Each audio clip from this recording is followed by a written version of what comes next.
Hey everyone, welcome back to the channel. If you're a PS5 owner who's tired of dealing with credit cards for your gaming purchases, you're in the right place. Today, we're diving into how to use PayPal on your PS5, making online transactions smoother and more secure. This guide is perfect for beginners, so let's get started. First things first, make sure you have a PlayStation Network (PSN) account set up on your PS5 and a verified PayPal account. It's quick and easy, and I'll walk you through it step by step. Start by turning on your PS5 and navigating to the main menu. Head over to the Settings icon, which looks like a gear wheel. It's usually in the top right corner.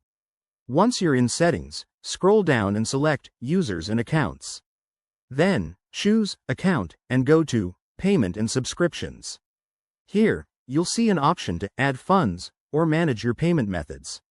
Select Payment Methods and look for the option to add a new one. That's where PayPal comes in. Choose PayPal from the list of available options. Now, you'll be prompted to log in to your PayPal account. Enter your credentials securely and authorize the connection. Once linked, you can use PayPal for buying games, DLCs, or even PlayStation Plus subscriptions directly from the PS Store. It's that simple, but remember, always double-check your PayPal balance or linked cards to avoid any surprises. One quick tip. If you run into any errors, like connection issues, make sure your PS5 is connected to the internet and that your PayPal account is in good standing. Also, for added security, enable two-factor authentication on both your PSN and PayPal accounts. There you have it. Using PayPal on your PS5 is straightforward and hassle-free.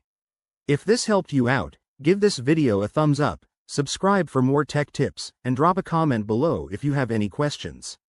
Thanks for watching, and I'll see you in the next one. Stay gaming.